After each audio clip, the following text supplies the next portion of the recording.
अरेबा परेबा। उदय प्रकाश। सभी के शरीर में मस्से कहीं न कहीं होते ही हैं। उनकी संख्या ज्यादा नहीं होती।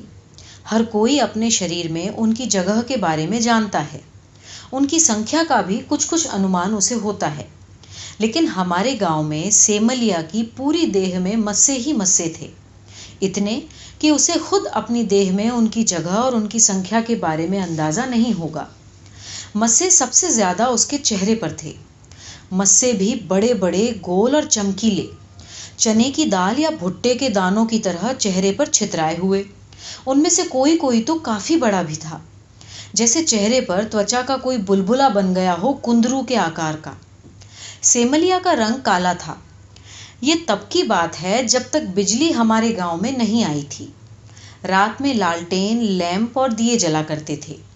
सांझ बत्ती हुआ करती थी।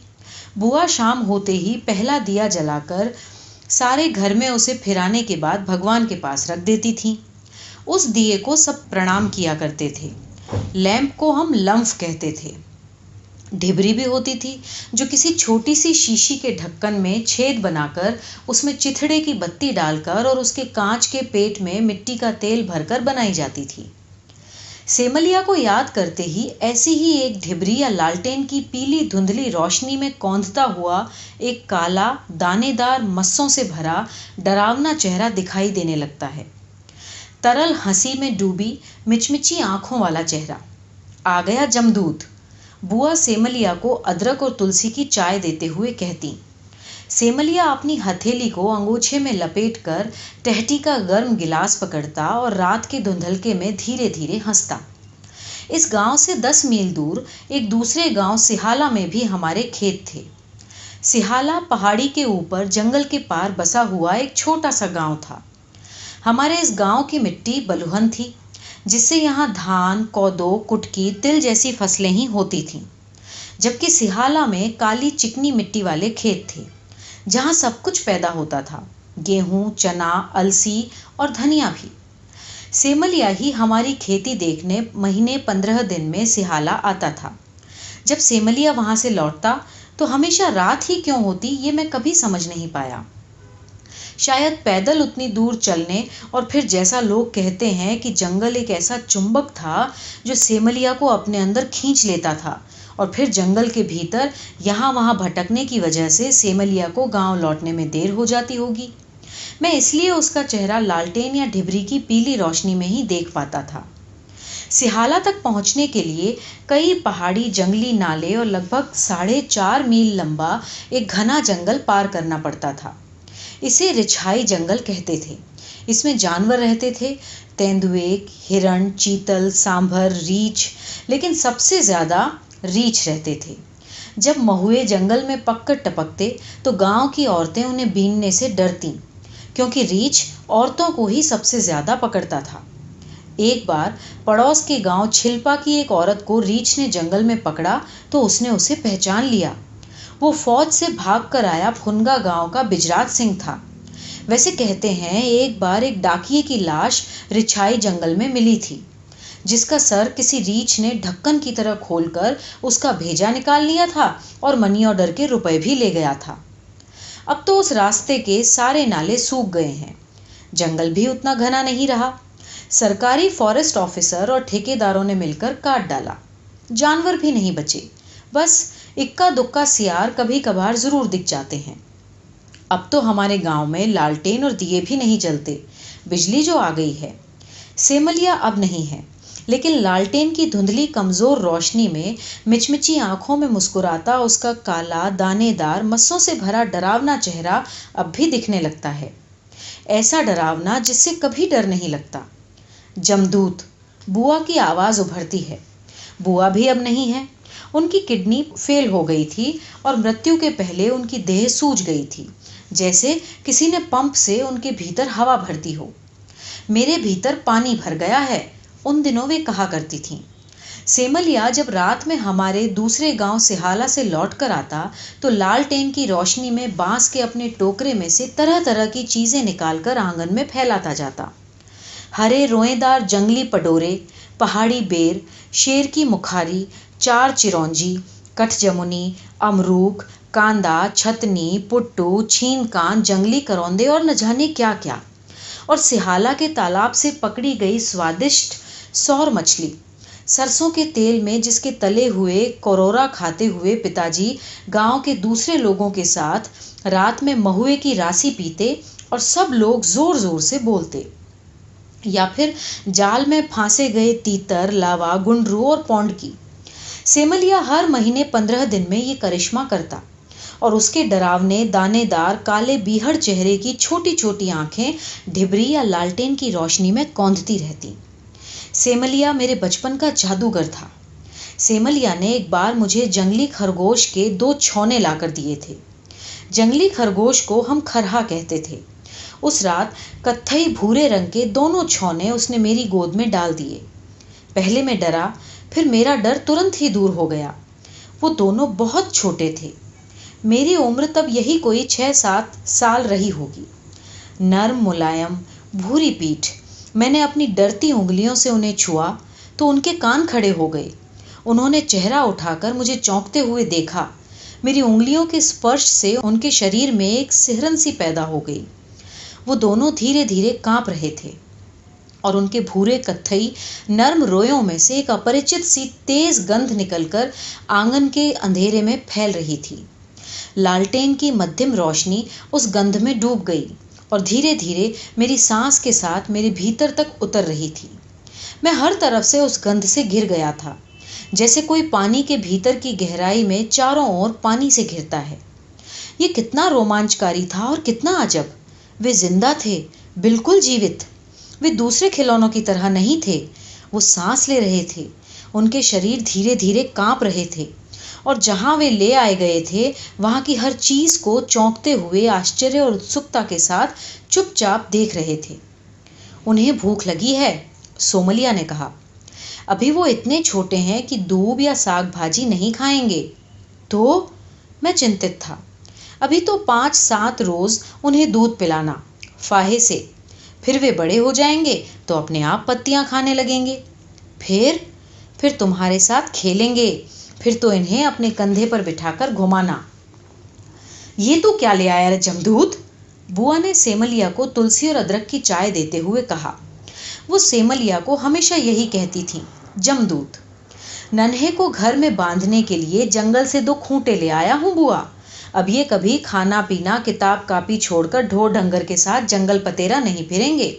सेमलिया हंसते हुए चाय सुड़कता रहा।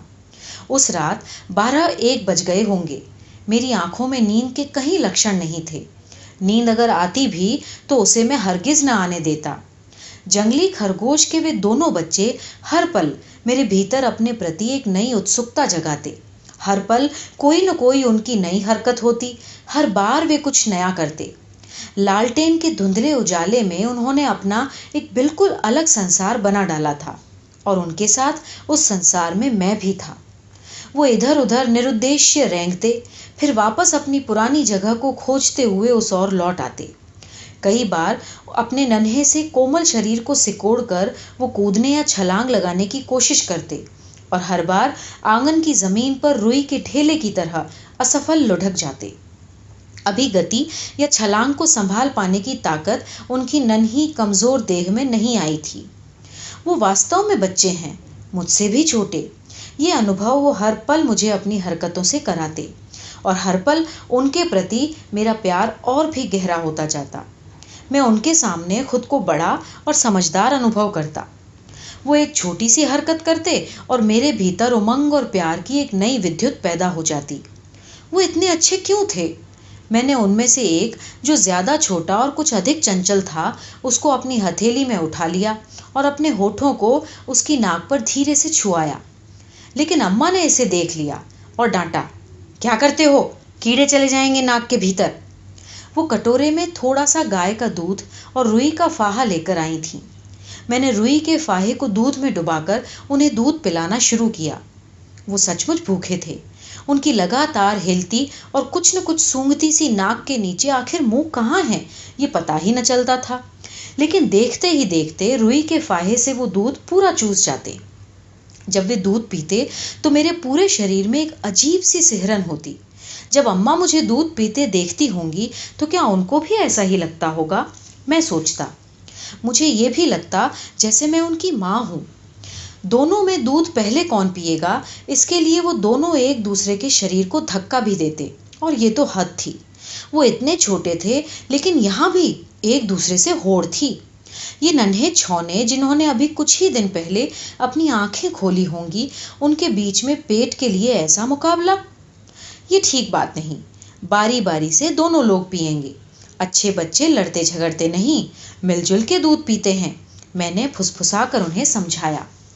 बड़े वाले का पेट भर चुका था, उसकी रुचि समाप्त हो चुकी थी और अब वो सुस्त हो चुका था, जबकि छोटा अभी भी फाहे को चूसने में लगा हुआ था। अरेबा और परेबा, उस रात यही नाम उन दोनों को मैंने दिए। बड़ा वाला जो थोड़ा काहिल और सुस्त था वो अरेबा, और छोटा वाला फुर्तीला और चंचल परेबा। परेबा हमारी भाषा में कबूतर को कहते हैं, लेकिन पालतू, घरेलू या शहरातू कबूतर को नहीं। वे तो बेचारे मामूली कबूतर ही होते हैं। परेबा तो होता है जंगली, बिल्कुल बेदाग, अछूता और बनेला। पहाड़ों के ऊपर चट्टानों की संध में बसेरा करता है और दानों की खोज में दुनिया भर में भटकता उड़ता फिरता है। वो परेबा ही था जिसका एक कहानी में गिद्ध से मुकाबला हुआ था। किसकी नज़र कितनी तेज है, यानी किसकी आंख कितनी दूर तक देख सकती है। गिद्ध ने 100 मील दूर किसी खेत में मरे हुए एक बैल को देखा, तो परेबा ने उस बैल की लाश से 2 हाथ 1 बित्ता 4 उंगल दूर खेत में गिरे हुए गेहूं के 7 दानों को देख लिया। सबकी आंखें अपने अपने पेट में जाने वाली चीजों को देख ही लेती हैं, चाहे वो जहां और कितनी ही दूर हो, चाहे बैल जितनी बड़ी हो या राई या तिल जितनी छोटी। जब ये दोनों अरेबा और परेबा बड़े हो जाएंगे तो ये भी यहाँ से 100 मील दूर किसी खेत की मेड़, जंगल के मैदान या किसी आंगन के कोने में उगी दूब को देख लेंगे। और जैसे गिद्ध के पेट में बैल, कबूतर के पेट में गेहूं का दाना और मेरे पेट में रोटी का कौर जाता है, वैसे ही इनके पेट में दूब जाएगी। आंखें तो दरअसल पेट की ही होती हैं। भूख ही है जो सब कुछ देखती है। पेट ही दुनिया को भूख की आंख से देखता हुआ अपना दाना पानी खोजता है। वो पेट है जो सबके शरीर को यहाँ वहाँ दौड़ाता या उड़ाता फिरता है। अचानक ही मैंने ध्यान दिया कि अरेबा यानी बड़ा वाला दूध पीकर अघाया हुआ और आलसी बन चुका छौना लालटेन की रोशनी में बने उस छोटे से संसार से फरार था, जबकि छोटा वाला परेबा अभी भी फाहे से दूध पीने में लगा हुआ था। हालांकि उसकी घूंट भरने की रफ्तार अब काफी धीमी पड़ चुकी थी। कहाँ चला गया अरेबा? मैं डर गया। हमारे घर में 3 बिल्लियां आती थीं और एक बिल्ला भी, उसे हम बग्घा कहते थे। वो दिखता भी बाघ जैसा ही था, मोटा, बड़ा, डरावना, घमंडी, क्रूर और षड्यंत्रकारी। वो अपने ही बच्चों का गला काटकर उन्हें मार डालता था। कुछ लोग कहते थे कि बग्घा दरअसल एक बन बिलाड़ था जो जंगल से आता था। अगर बग्घा ने अरेबा को देख लिया तो? मैं लालटेन लेकर उसे आंगन में खोजने लगा। परेबा को मैंने बाएं हाथ से अपनी छाती में चिपका रखा था। मैंने पूरे आंगन को छान मारा। तुलसी के चौरे के पास बेले और गेंदे के पौधे उगे हुए थे, वो वहां भी नहीं था। रसोई के दरवाजे के दाईं ओर जहां केवड़ा था और जिसमें सांप आकर रहते थे, वो वहां भी नहीं था। वो इधर खड़खड़ कर रहा है, अम्मा की आवाज आई। मैंने जाकर देखा, पर्ची के कोने में जहां चावल के बोरे रखे हुए थे और सूपा, दौरी, छलनी, कुरई वहीं चुपचाप पसरा हुआ था। उसकी आंखें नींद में मुंद रही थीं। अभी बग्घा देख लेता तो तुम अब तक उसके पेट में पहुंच चुके होते बच्चू। मैंने उसकी पीठ को हथेलियों से सहलाया। अब तुम भी सो और उसे भी सोने दो, अम्मा की थकी हुई आवाज आई। मैंने देखो उनके लिए यहाँ घर बना दिया है। मैंने देखा पर्ची के कोने में जहां पर्ची और भंडार की दीवारों के बीच एक संकरी सी जगह छूट गई थी, वहां अरेबा परेबा के लिए अम्मा ने एक घर बना दिया था। तो इसका मतलब ये हुआ कि मैं जब तक आंगन में रुई के फाहे से अरेबा परेबा को दूध पिलाने में लगा था, अम्मा इधर अंधेरे में चुपचाप उनका घर बना रही थीं, बिना मुझे बताए। कितनी अच्छी थी अम्मा, और क्या वो अरेबा परेबा की भी माँ बन गई थी? लेकिन अगर ऐसा था तो घर बनाते हुए अम्मा अरेबा और परेबा के बारे में सोच रही थी या मेरे बारे में? क्या अम्मा के अलावा कोई और अपने जीवन में मेरे बारे में कभी इतना सोचेगा? मैंने देखा अम्मा ने पुरानी रजाई के टुकड़ों और कई सूती चिथड़ों को संकरी सी जगह में डाल दिया। मेरी फटी पुरानी कमीजें भी उसमें शामिल थी। अम्मा ने उस दरार में पीछे की ओर थोड़ी सी खाली जगह भी छोड़ दी थी, जिससे अरेबा परेबा रजाई और कपड़ों को गीला और गंदा न करें। छुच्छू आए तो उधर जाना, समझे? और गुग्गू भी, नहीं तो अम्मा बड़ी जोर से पीटेंगी, समझे? मैंने दोनों को निर्देश देते हुए उन्हें उनके घर में रख दिया। अम्मा ने उस संद को बंद करने के लिए तार की जाली का एक किवाड़ भी बना डाला था। दोनों तरफ ठोकी गई 2 कीलों में वो जाली का टुकड़ा फंसाकर उस संद को बाहर से बंद कर देता था। अम्मा ने जब इन कीलों को ठोका होगा तो आवाज क्यों नहीं हुई? शायद मैं उस वक्त अरेबा को खोजने में लगा था और इतना चिंतित हो चुका था कि मेरे कान दुनिया की कोई भी आवाज सुनना बंद कर चुके थे। लेकिन अम्मा ने तो कोई भी ढिबरी या दिया भी नहीं ले रखा था। अंधेरे में उन्होंने घर कैसे बनाया? और सबसे बड़ी बात थी कि उन्होंने दीवार पर कील कैसे ठोकी? अंधेरे में कील न दिखने पर हथौड़े या पत्थर से अंगूठा कुचल जाता है। अब तो बग्घा भी कुछ नहीं कर सकता। अम्मा की आवाज में निश्चिंतता और अपनी सफलता की खुशी मिली हुई थी। चलो अब तुम भी सो, 2 बज रहे हैं। सुबह 4 बजे तुम्हारे बाबूजी उठ जाएंगे, कल सोमवार है। बाबूजी यानी पिताजी रविवार को उपवास रखते थे और सोमवार को सुबह 4 बजे उठकर नहाते और पूजा करते थे। अम्मा इतनी सुबह उठकर उनके लिए पूरियां बनाती, साथ में आलू परवल की सब्जी या फिर बेसन का मसालेदार मींजा। मींजा को हम शाकाहारी कीमा कहते थे। पूरी के साथ वो बहुत स्वादिष्ट लगता था। इसके अलावा सेवई या हलवा, दोनों में से कोई एक मीठी चीज। अम्मा, खरगोश क्या पूरी खाते हैं? मैंने नींद में जाने से ठीक पहले अम्मा से पूछा। जब बड़े हो जाएंगे तो जो जो तुम खाओगे वे भी खाएंगे, लेकिन अभी तुम सो जाओ। वो भी सो गए हैं, अम्मा ने कहा। मैंने उनका नाम रखा है अम्मा, अरेबा और परेबा। ये मैं शायद नींद के भीतर से बोला था। मैं आंखें मूंद कर अभी भी चुपचाप अरेबा और परेबा को देख रहा था। मैंने अपनी नींद के भीतर लालटेन की मध्यम पीली रोशनी का वही संसार रच लिया था जिसमें उनके साथ मैं भी मौजूद था।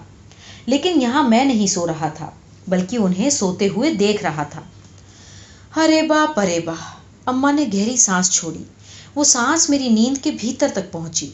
अपने घर में रजाई के टुकड़ों और मेरी फटी पुरानी कमीज पर सोते अरेबा परेबा के कत्थई भूरे नर्म मुलायम रोए अम्मा की सांस से कांप गए। बहुत अच्छे नाम हैं, अम्मा ने कहा। माँ, मतलब तुम्हारी नानी पहले गाया करती थी। एहकी से गईन है अरेबा परेबा, मारिन है मोहिनिया बान रे। अम्मा नींद के पार से बोल रही थीं और गा रही थीं। मैं अपनी रजाई के भीतर एक बहुत गहरी नींद के अंधेरे और कोहरे में धीरे धीरे डूब रहा था। अरेबा परेबा की कहानी मुझे अम्मा ने ही सुनाई थी। वो दोनों शायद ढोला मारू की कहानी में होते थे और मोहनी बान चलाया करते थे। क्या वो बान मुझ पर भी उन्होंने चला दिया था?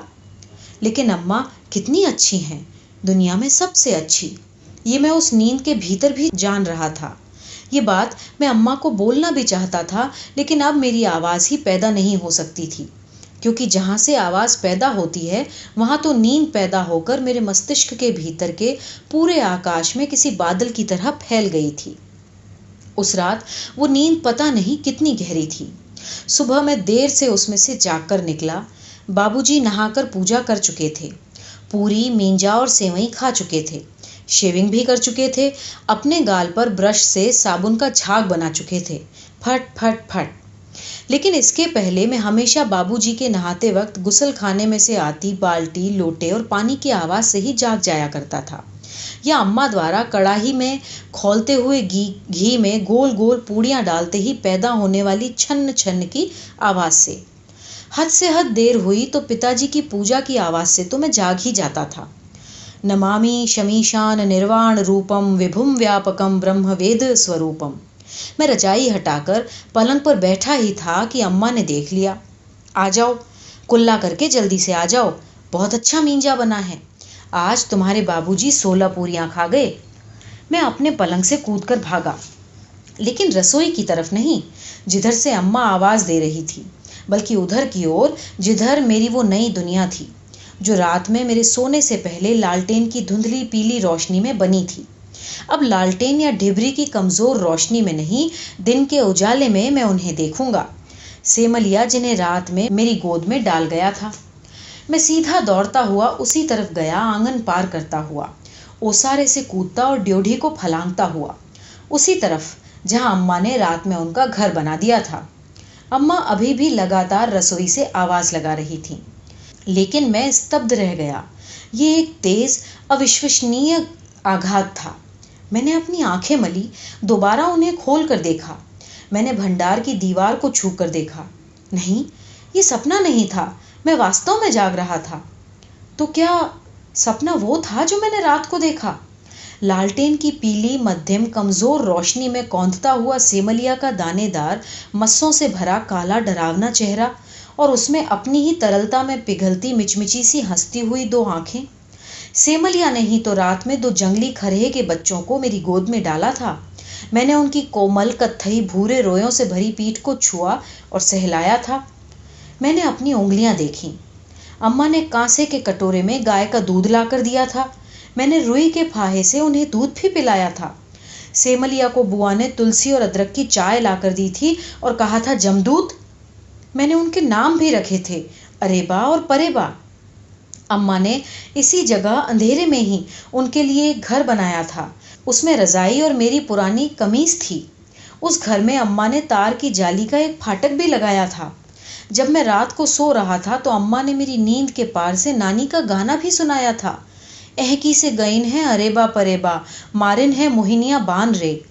लेकिन इस समय ठीक मेरी आंखों के सामने पर्ची और भंडार के बीच की वही संकरी जगह मौजूद थी, पर बिल्कुल खाली। यहाँ कोई घर नहीं था, कोई घर कभी रहा भी नहीं होगा।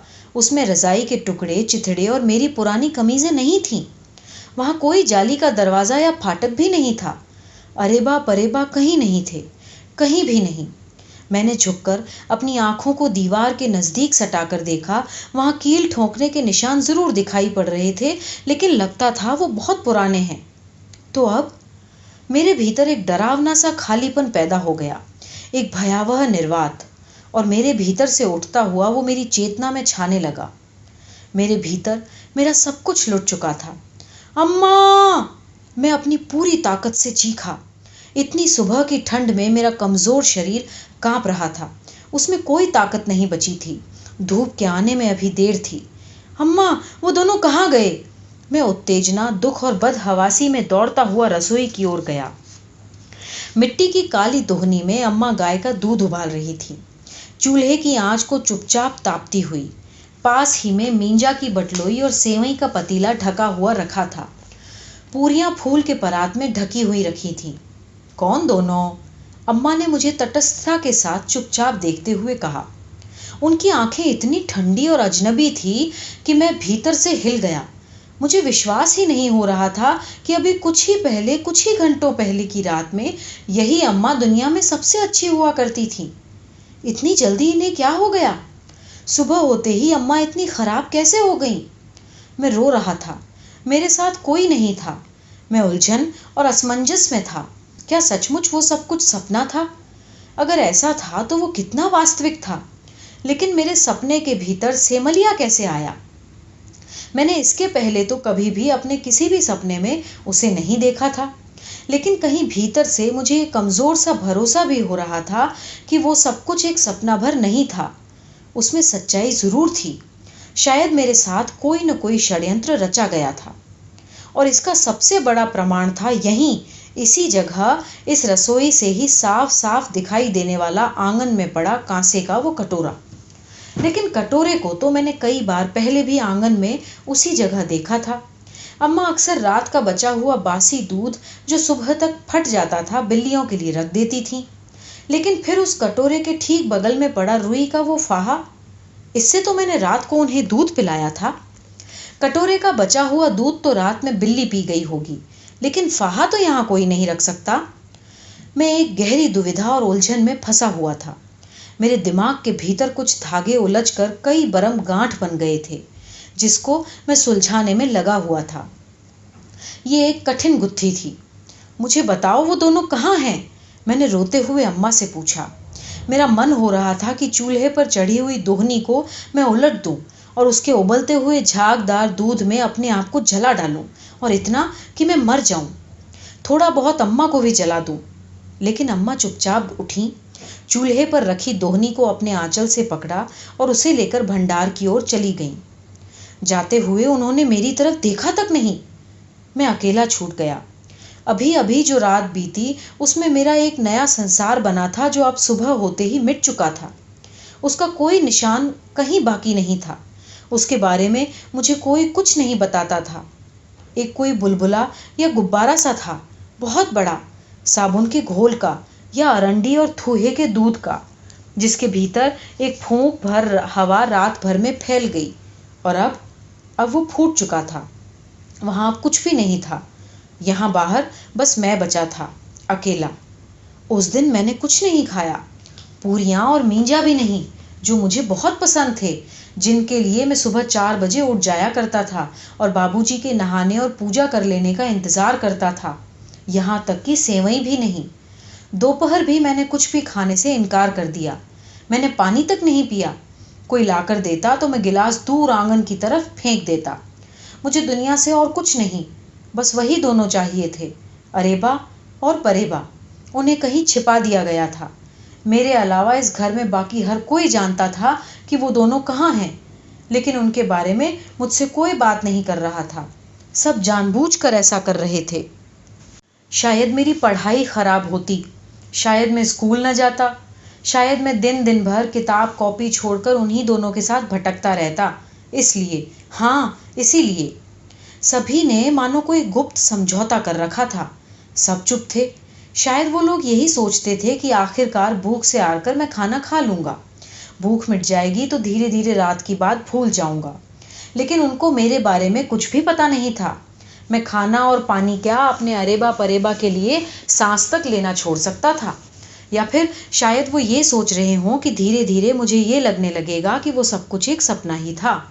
साबुन और हवा का एक फुग्गा, जिसके भीतर रात में एक फूंक भर हवा भर गई थी और जो सुबह फूट गया। लेकिन कितने मूर्ख थे वो। उनकी समझ पर मुझे अफसोस होता था। उन्होंने रात की घटना के सारे निशान तो मिटा डाले थे, लेकिन रुई का फाहा और कांसे का कटोरा आंगन से गायब करना भूल गए थे। फिर उस गंध का तो उनको पता नहीं था, जो अब तक मेरे कपड़ों में से आ रही थी, जंगली खरहे की अजीब सी तेज गंध। वो गंध अब भी मेरी सांस के साथ मेरे भीतर तक उतर रही थी। मैं अरेबा परेबा को भूल नहीं सकता था, यह असंभव था। उनके साथ रात में जो एक नया संसार बना था, वो संसार अब अमर था। लेकिन मुझे सबसे गहरा धक्का जिस बात से लगा और जिससे मैं उबर नहीं पा रहा था, वो बात ये थी कि अम्मा भी उन लोगों के साथ मेरे खिलाफ षड्यंत्र में शामिल हो गई थी। वो ऐसी तो नहीं थी। उन लोगों ने अम्मा को शायद समझा बुझा लिया होगा। बाबू अम्मा से कहते भी थे कि तुम बहुत सीधी हो और मूर्ख हो, तुम दुनिया को नहीं जानती। मेरा मन होता था कि मैं अम्मा से जाकर कहूँ कि तुम उन दोनों को मुझे लौटा दो। मैं खूब पढ़ूंगा, खूब लिखूंगा, मैं हर रोज स्कूल जाऊंगा, जब मुझे बहुत तेज बुखार होगा तब भी, और जब खूब जोरों की बारिश हो रही होगी, ओले गिर रहे होंगे तब भी। अम्मा ने लेकिन इतना बड़ा विश्वासघात मेरे साथ किया था कि उनसे तो कुछ बोलने का ही मन नहीं था मेरा। इस समय सबसे ज्यादा गुस्सा मुझे जिस पर आ रहा था, वो अम्मा ही थी। खाना न खाकर, पानी न पीकर, अपने आप को कमरे में भीतर कैद करके गिलास जोरों से फेंक कर मैं दरअसल अम्मा को ही दंड दे रहा था। उन्होंने ठीक नहीं किया था मेरे साथ। मैं अच्छी तरह से जानता था कि अम्मा ने भी आज न तो पूरियां खाई होंगी न सेवई। उन्होंने दोपहर का खाना भी नहीं खाया होगा और वो बेतरह भूखी होंगी। ये भी बिल्कुल हो सकता है कि उन्होंने भी आज दिन भर पानी न पिया हो। मैंने अपने आप को अपने कमरे में कैद कर लिया था। अगर हर कोई मुझसे चुप है तो मैं भी अब हर किसी से चुप रहूंगा। लो, अब तो खुश रहो। जो तुम कर सकते थे तुम लोगों ने कर लिया, अब मेरी बारी है। आखिरकार जब दोपहर ढल रही थी और धूप का रंग बदल रहा था, तब अम्मा मेरे कमरे में आईं। वो चुपचाप मेरे पलंग पर बैठ गईं और मेरे माथे पर अपनी हथेली रख दी। उन्होंने मेरा सर सहलाना शुरू किया। उन्होंने एक एक करके मेरी उंगलियां चटकाईं। उन्होंने मेरे पेट पर अपनी 2 उंगलियों को आका डाका चलाते हुए गुदगुदी पैदा करने की कोशिश की। लेकिन मैं तो पत्थर का बन गया था। मेरे शरीर में सचमुच इतना अधिक दुख भर गया था कि उसमें गुदगुदी पैदा हो ही नहीं सकती थी। मैं उन सब लोगों के लिए मर गया था जिन्होंने मेरे खिलाफ षड्यंत्र किया था, और अम्मा उनमें से एक थी। कुछ देर बाद अम्मा ने मुझसे बोलना शुरू किया। उनकी आवाज में एक अजीब सी निर्बलता थी। आवाज कांप रही थी और कहीं बहुत भीतर से आ रही थी। ये ठीक नहीं होगा। अगर मैंने तुम्हें सब कुछ बता दिया तो भगवान मेरे ऊपर नाराज हो जाएंगे। ऐसी बात किसी को बताते नहीं हैं, चाहे वो कोई भी हो। कुछ देर अम्मा चुप रहीं, फिर उन्होंने कहा, मैं बता दूंगी तो मेरे ऊपर बहुत बड़ा पाप लगेगा, महापाप। हो सकता है कि भगवान मुझे इसका दंड भी दें, लेकिन तुम बहुत जिद्दी हो। ये ठीक नहीं है। आगे चलकर तुम बहुत परेशान और दुखी रहोगे। न तो तुम कुछ खा रहे हो, न पी रहे हो। तुम्हें पता है, अगर कोई 1 जून का खाना नहीं खाता तो उसके देह से एक चिड़िया के बराबर मांस कम हो जाता है। तुमने 2 जून से नहीं खाया, तुम्हारे शरीर में से 2 चिड़ियों के बराबर मांस घट गया है। और फिर अम्मा ने बहुत सख्ती से मुझे घूर कर कहा, लेकिन तुम कसम खाकर कहो कि ये बात तुम अब किसी और को, किसी को भी कभी नहीं बताओगे, चाहे कोई कितना भी डराए या लालच दे। मैंने तुरंत कसम खाई। उस एक बात को जानने की व्याकुलता में मेरा शरीर कांप रहा था। एक एक पल मुझे भारी लग रहा था। मैं अम्मा के बोलों को लगभग भूल गया था। कहीं अचानक वो अपना निर्णय न बदल दें। हुआ रात में ये कि जब तुम सो गए और मैंने नानी वाला गीत गाकर खत्म ही किया था कि ऐसी आवाज होने लगी जैसे कोई जीप या कार हमारे आंगन तक आई हो। वो सचमुच की आवाज थी। इतनी रात गए कौन आ गया? मैंने सोचा शायद तुम्हारे बड़े ताऊ अपने ट्रैक्टर से आए होंगे, लेकिन मुझे अचरज ये हो रहा था कि ट्रैक्टर यहाँ आंगन तक आया कैसे। हमारे आंगन के तो दरवाजे ऐसे हैं ही नहीं कि यहाँ भीतर तक कोई ऐसी चीज आ सके। मैंने किवाड़ खोलकर देखा तो क्या बताऊं, आंगन में इतनी तेज रोशनी हो रही थी कि आंख को कुछ भी दिखाई नहीं पड़ता था। मैं बुरी तरह से डर गई। एक बात जान लो, वो आवाज ट्रैक्टर या जीप कार जैसी होती हुई भी कुछ अलग तरह की आवाज थी, और वो रोशनी भी, रोशनी होते हुए भी बिल्कुल अलग तरह की रोशनी थी। मैंने सोचा शायद कोई उड़न तश्तरी हमारे आंगन में उतरी है। तभी औसारे में रखी तिपाई से मेरा पैर टकराया और उसमें रखे पानी का जग और गिलास फर्श पर गिर पड़े। जोरों की आवाज हुई और बस, फिर तो जैसे वहां भूडोल आ गया। मैं माँ की एक एक बात ध्यान से सुन रहा था। उन्होंने मेरी दाईं हथेली को कसकर अपनी मुट्ठी में पकड़ रखा था। जग और गिलास के तिपाई से गिरने की आवाज के साथ ही एक बवंडर जैसा वहां से उठा और पलक झपकते ही सब लुप्त हो गया, एकदम गायब। आंगन में कुछ नहीं, बस अंधेरा बचा था। अम्मा बोल रही थी। उनकी आवाज में एक ऐसा सच था कि उनकी एक एक बात पर मुझे भरोसा होता जा रहा था। मैं सबसे पहले तुम्हारे अरेबा परेबा को ही देखने गई। वहां कुछ भी नहीं था, उनका घर भी नहीं। मैं घबरा गई और लौटकर आंगन में आई। तभी बड़े जोरों की एक आवाज हुई। ऐसा लगा जैसे आंगन में कोई भारी सी चीज गिरी हो। मैं सिहर गया। अम्मा कभी झूठ नहीं बोलती थीं और मुझसे बोलने का तो सवाल ही नहीं उठता था। इसके अलावा सबसे जरूरी बात यह थी कि इस वक्त उनके माथे पर 3 झुर्रियां बनी हुई थीं। उनकी आंखें भी एक ही जगह ठहरी हुई थीं। मैं जानता था कि ऐसा तब होता था जब अम्मा पूरा सच बोला करती थीं। मुझे उनकी बात पर विश्वास हो गया। मैंने उनकी हथेली कसकर पकड़ ली। अम्मा ने गहरी सांस ली, जैसे उन्हें किसी बड़े संकट से मुक्ति मिली हो। बच गई मैं। उस वक्त अगर मैं आंगन के दक्षिण की तरफ होती तो वो दोनों पत्थर मेरे ही ऊपर गिरते। मैंने जाकर उन पत्थरों को देखा तो मैं चौंक गई। कुछ देर चुप रहने के बाद अम्मा ने कहा, वो दोनों पत्थर पत्थर नहीं थे, वो अरेबा परेबा थे। हाँ, वो अरेबा परेबा ही थे। मैंने उन्हें उठाकर घिनौची के नीचे रख दिया है। जाओ खुद देख लो। मैं अम्मा के साथ वहां गया। आंगन के दक्षिणी तरफ, जिधर हमारा गुसल खाना था, उसी तरफ घिनौची थी। लकड़ी के 2 खंभों पर टिका हुआ काठ का एक पटरा। हमारे घर भर के पीने के पानी के मटके उसमें रखे जाते थे, एक तांबे का, बाकी मिट्टी के। उसी के नीचे अजब आकार के बेडौल से वो 2 पत्थर रखे हुए थे, कत्थई और भूरे रंग के 2 पत्थर के ढेले। मैंने गौर से देखा, वो सचमुच जंगली खरगोश के छौनों की तरह लग रहे थे। उनकी आंखें थी, पीठ थी, जैसे वो सिमट कर बैठे हुए थे। उन्होंने अपने कान सिकोड़ रखे थे और वो डरे हुए लग रहे थे। वे लोग शायद देवताओं के बदमाश लड़के थे। अपनी उड़न तश्तरी में वो रात को घूमने निकले होंगे। लगता है जब तुम रात में आंगन में अरेबा परेबा को दूध पिला रहे थे तब उन्होंने तुम्हें देख लिया होगा। इसीलिए कहा जाता है कि आधी रात के बाद घर के बाहर नहीं निकलना चाहिए। बाहर पता नहीं किस किस की आंखें अंधेरे में होती हैं। कभी कभी तो रात की चिड़िया, पहरुए या कीड़े मकोड़े भी देवताओं को धरती की सारी बात बता देते हैं। झिंगुरों को भी तुम कम मत समझो। एक एक आदमी की दिन भर की सारी बात वो गा गा कर सारी रात देवताओं को बताते हैं। हाँ, सच।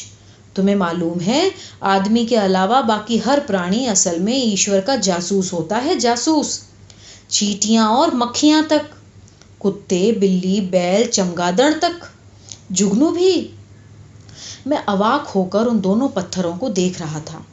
हाँ, वो अरेबा परेबा ही थे। मैं दुख में डूब रहा था। कुछ भी हो, मैंने अब तो उन्हें खो ही दिया। अम्मा लगातार बोले जा रही थीं। आदमी लोग सोचते हैं कि उन्हें कोई नहीं देखता, लेकिन ईश्वर के जासूस उन्हें पल पल देख रहे होते हैं। छिपकली, चूहे और मच्छर तक, यहाँ तक कि पेड़ पौधे और घास भी। कई कीड़े मकोड़े तो ऐसे होते हैं जिनकी आंख के कैमरे में लेंस लगा होता है।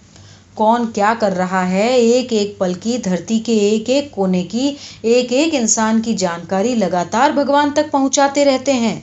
लेकिन मैंने भगवान का क्या बिगाड़ा था? वो मुझसे मेरे अरेबा परेबा को क्यों छीन कर ले गए? ये मेरा सवाल था। भगवान ने नहीं, देवताओं के बदमाश और शरारती बच्चों ने तुम्हारे खरगोशों को चुराया है।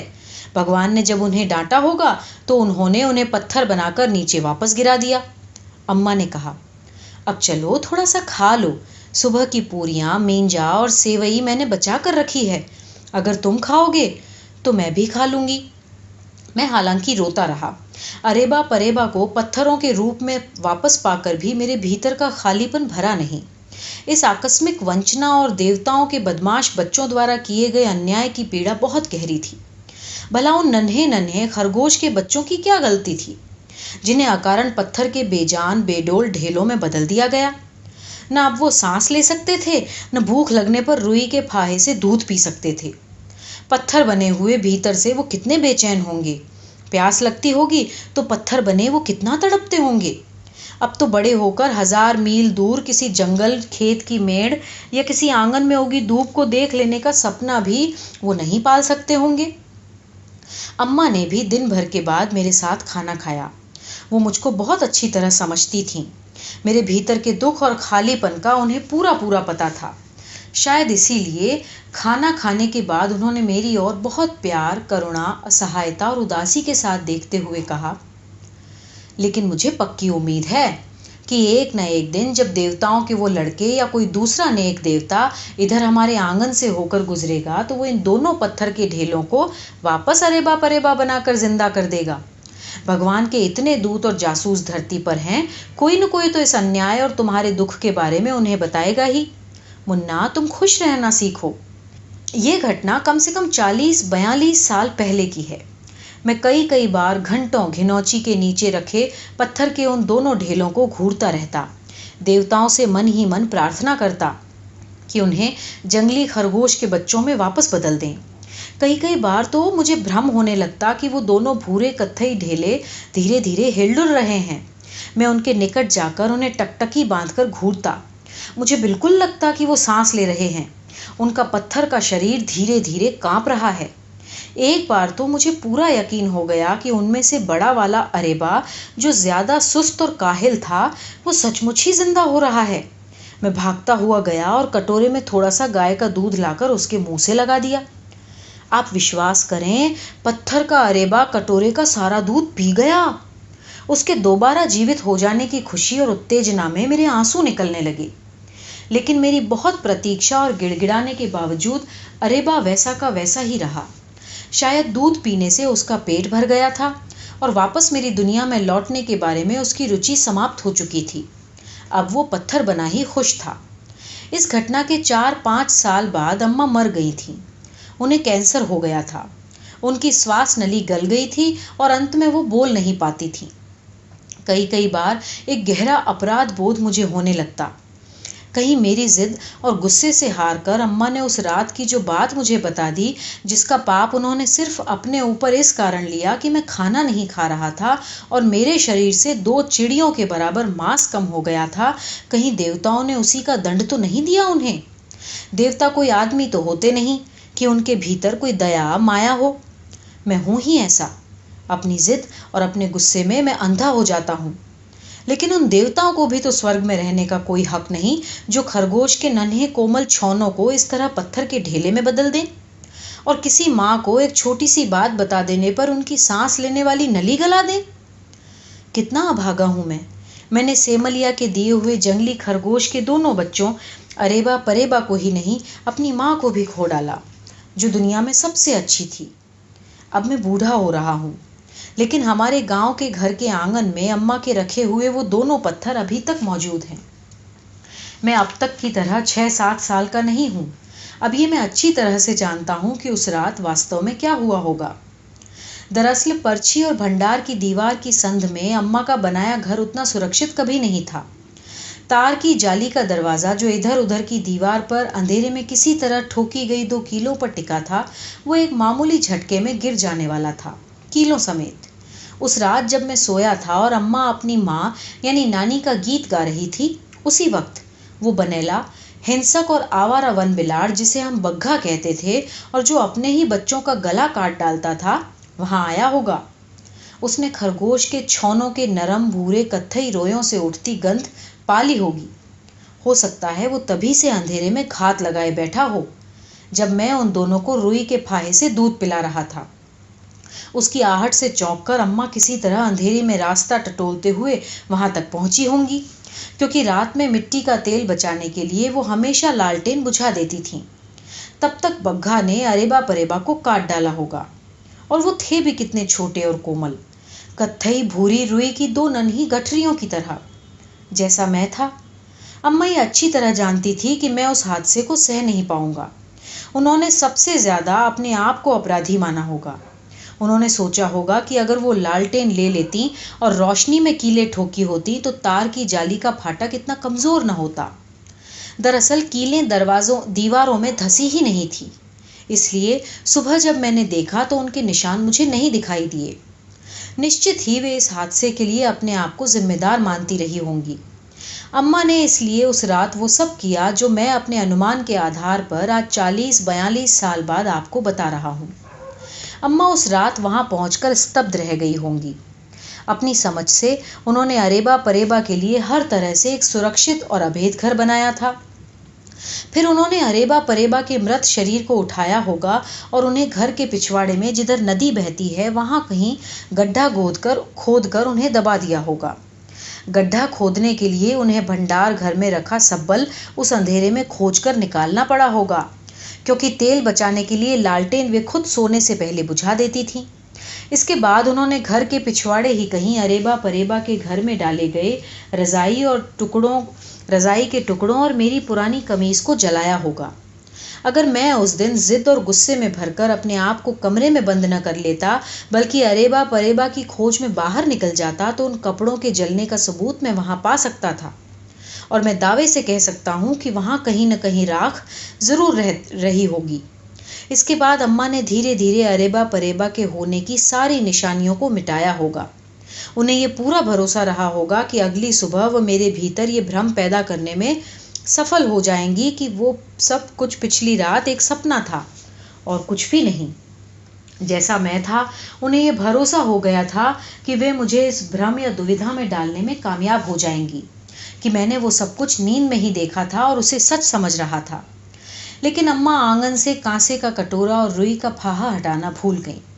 यही सबसे बड़ी चूक उस रात उनसे हुई, और उन्हें उस गंध का पता ही नहीं था जो अरेबा परेबा के कारण खुद मेरे शरीर और कपड़ों से उठने लगी थी।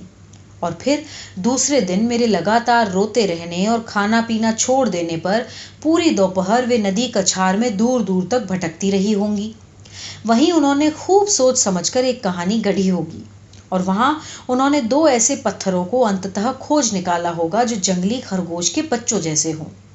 माँ ने उन दोनों पत्थर के ढेलों को आंगन के दक्षिणी तरफ घिनौची के नीचे लाकर रखा होगा। इस पूरे दौरान वे अपने भीतर भीतर वो कहानी बुनती रही होंगी। वे अच्छी तरह से जानती थी कि मैं उनसे बहुत प्यार करता हूँ, और अगर दुनिया में किसी पर मैं सबसे ज्यादा विश्वास करता हूँ तो वे खुद थीं, अम्मा। इसके बाद वो मेरे कमरे में आई होंगी और मुझे वो कहानी सुनाई होगी। लेकिन ये तथ्य आप बिल्कुल मत भूलिए, और मैं भी इसे कभी बहुत सारी कोशिशों के बावजूद नहीं भूल पाता था, कि इतना सब करते हुए अम्मा लगातार भूखी और प्यासी थीं। वे रात भर सो भी नहीं सकी थीं, क्योंकि सुबह उठते ही उन्हें बाबूजी के व्रत के निवारण के लिए पूरियां, बेसन का स्वादिष्ट मींजा और गाढ़े दूध की सेवई बनानी थी। और इतना सब कुछ करने के बावजूद वे अब तक इसलिए भूखी थीं कि मैं भूखा था। अम्मा अब नहीं हैं, लेकिन उनके लाए गए दोनों पत्थर अब भी हमारे आंगन में मौजूद हैं। और ये सच है कि कहानी लिखना मैंने किसी और से नहीं, अम्मा से सीखा है। लेकिन हमेशा की तरह अब मैं आप सबको वो घटना बता रहा हूँ जिसकी बिना पर कोई भी कहानी कभी पूरी नहीं होती। एक ऐसी घटना जिस पर मुझे स्वयं भी आश्चर्य होता है। सन 2001 की मई के महीने की ये घटना है। उस रात मैं अपने घर के आंगन में अपनी खाट पर लेटा हुआ था। घर के सारे लोग सो चुके थे। ऊपर आकाश खूब गहरा, स्याह नीला और बिल्कुल निरभ्र था, बिल्कुल साफ, सृष्टि के पहले स्वच्छ नवजात आकाश की तरह। और असंख्य नक्षत्र, ग्रह और उपग्रह आकाश के समूचे विस्तार में अनगिनत तारों की तरह दूर दूर तक टिमटिमा रहे थे। ऐसा आकाश आप शहर के लोगों के पास नहीं होता। संभवतः चतुर्दशी का चंद्रमा था, लगभग पूरा होता हुआ। उसका ठंडा, शांत, पीला और महीन उजाला हर तरफ फैल रहा था। हमारा आंगन चंद्रमा की उस पीतल के रवे जैसी हल्दिया धूल से ढक गया था। और तभी मैंने देखा, मैंने अपनी आंखें मली, मैं जाग रहा था। मैंने साफ साफ देखा, घिनौची के नीचे रखे वो दोनों पत्थर हिलने डुलने लगे। मैंने फिर देखा, वो दोनों पत्थर के ढेले आंगन के यहाँ वहां उगी दूब के बीच पहले रेंगने और फिर कुछ पलों के बाद दौड़ने लगे। निश्चित ही वो दोनों अरेबा परेबा ही थे। उन्हें देवताओं ने वापस जीवित कर दिया था। वो आंगन में खेल रहे थे, निर्भय। कत्थई भूरी रुई की 2 नन्ही नन्ही गठरियां, और उनके रोयों से उठने वाली वो अजीब चिरायत जंगली गंध, वो गंध चारों ओर फैल रही थी, समूचे आंगन में।